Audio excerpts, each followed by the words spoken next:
ताट करायचा, असा कुबडं काढून बसायचं नाही. ते कुबडं काढून बसला तर तुमच्या मागास मेंढून निघते एवढं मोठं मासा. बघा मग तुम्हाला कसं वाटतं, त्या शर्टाच्या आतून दिसतं असं मोठं गोड आहे का नाही, असं टकुला दिसतं मागून आहे ना. मग बघा तुम्हाला कसं काढायचं का, म्हणून पाठच्या कानात ताट करून बसायचं कधी बसता.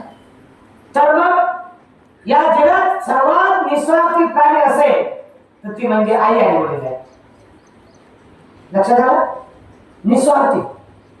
तुम्ही काही द्या अगर नका द्या, तुम्ही शिवा द्या की मारा, तुम्ही अवेळा करा की नका करू, पण तो माणूस, ती आई आपल्यावर पांघरून घालते.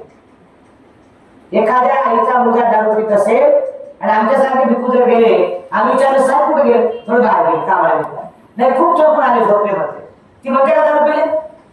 मग तिन्ही काळाचा राजा आई विना भिकारी.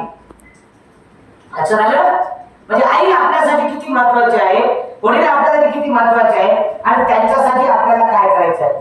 त्यांनी तुम्हाला विचारून दिलं कशासाठी, कशासाठी तुम्हाला कसं जाणून दिलं, तुम्ही चांगला माणूस बनलं पाहिजे, तुम्ही चांगले विद्यार्थी बनले पाहिजे, तुमच्यामध्ये बदल झाला पाहिजे, तुम्हाला बुद्ध धर्माचं नॉलेज झालं पाहिजे, तुम्ही एक स्ट्रॉंग माणूस बनला पाहिजे, त्यांचा एक आधारस्तंभ बनला पाहिजे, एक आदर्श व्यक्ती बनले पाहिजे, एक आदर्श मुलगा बनला पाहिजे, एक आदर्श पती बनला पाहिजे, एक आदर्श सासरा बनला पाहिजे. या अनेक नात्याने परिपूर्ण तुम्ही बनावं, यासाठी तुम्हाला वयाच्या 10व्या वर्षी, 11व्या वर्षी, 12व्या वर्षी आणि 15व्या वर्षी या ठिकाणी प्रशिक्षण देण्याचं काम आई वडिलांनी तुम्हाला केलं.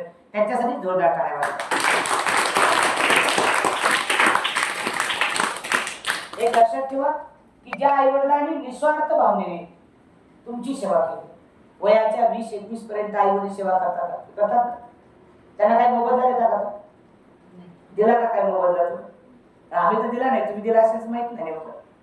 आई वडील वयाच्या 20-25 वर्षापर्यंत मुलांना निस्वार्थपणे शिकवतात, कमाईची 1 रुपयाची अपेक्षा करत नाहीत आणि 25 वर्षानंतर लग्न करून देतात.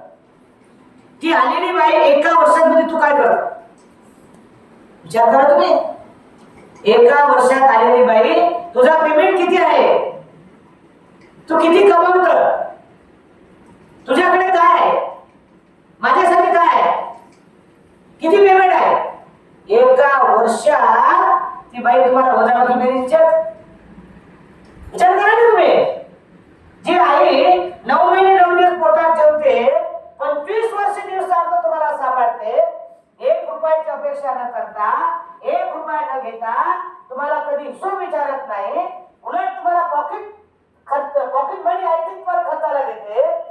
आणि लग्न झालं की एका वर्षात तुमची बायको तुम्हाला प्रश्न विचारते, माझ्यासाठी काय, माझ्यासाठी काय केलं, माझ्यासाठी किती कमावता, माझ्यासाठी काय कमावून ठेवता, होणार माझं लेकरू त्यासाठी काय केलं. विचार करा. 25 वर्ष तुम्ही आई वडिलांना काही केलं नाही आणि 25 वर्षानंतर बायको आलेली आहे की आई वडिलांना तुम्ही फार मोठमोठे वाक्य देता, मोठमोठे शब्द देता. काही काही मुलं आई वडिलांचा सन्मान करतात, काही लोक नाहीत करत. काही लोक म्हणतात तुझ्यामुळे माझा संसारमुळे, तुझ्यामुळे आमच्या दोघांत भांडण होतात, तुझ्यामुळे आमचा वाद होतो, तू माझ्या बायकोला बरं बघत नाही. आणि केलं म्हणून काय झालं, सारं जगच करत. काय म्हणतात, केलं म्हणून काय झालं, सारं जग करतात. तुम्ही काय माझ्यावर उपकार केले नाही, सारं जगच आई वडील करतात, पण तू केलं म्हणून काय झालं. एक गोष्ट लक्षात ठेवा, आजपासून मनामध्ये गुंगाट बांधा.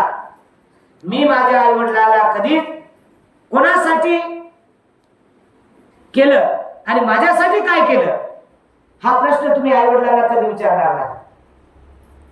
माझ्यासाठी तुम्ही काय कमावलं, माझ्यासाठी तुम्ही काय केलं, हे आई वडिलांना तुम्ही कधी विचारणार नाही. आणि सारेच लोक करतात, तुम्ही काय उपकार केले का, अशा भाषा तुम्ही बोलणार नाही. जेव्हा तुम्ही हे वाक्य आई वडिलांना बोलता, तेव्हा आई वडिलांच्या हृदयामध्ये मोठा असा होल पडतो. ज्या मुलासाठी मी त्याला हातावर सांभाळलं, हाताची जोडी केली, हाताचा पाळणा केला, आणि तो मुलगा मला असं म्हणतो माझ्यासाठी काय केलं, माझ्यासाठी काय कमावून ठेवलं, असं उत्तर आई वडिलांना विचारायचं नाही. तुम्हाला सर्व जोरदार टाळ्या वाजवा. आई वडिलांनी तुम्हाला जन्म दिला, हे तुमच्यासाठी कमावून ठेवलं, आणि म्हणून तुम्ही माझ्यासाठी काय कमावलं, माझ्यासाठी काय कमावून ठेवले, अजिबात प्रश्न आई वडिलांना विचारायचा नाही आयुष्यात.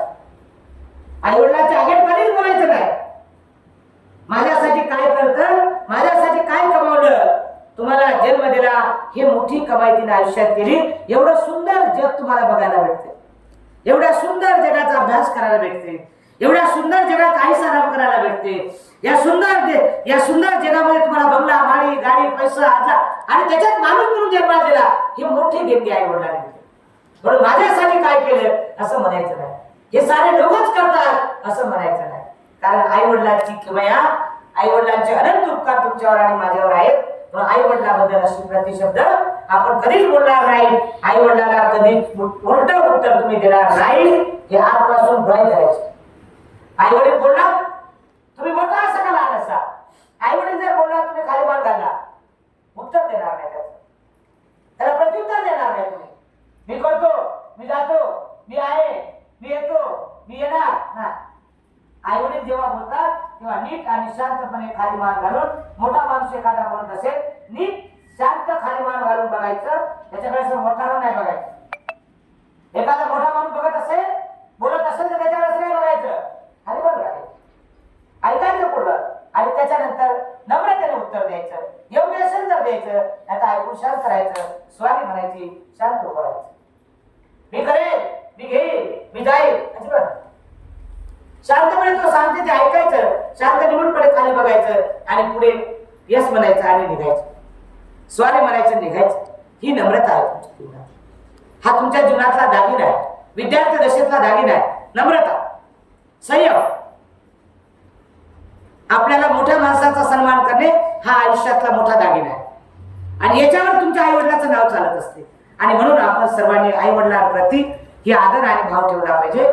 जे लोक आदर आणि भाव आई वडिलांप्रती ठेवतात त्यांच्या आयुष्यात कधीच वाईट गोष्टी येत नाहीत, वाईट प्रसंग येत नाहीत, वाईट संघर्षाला जावं लागत नाही.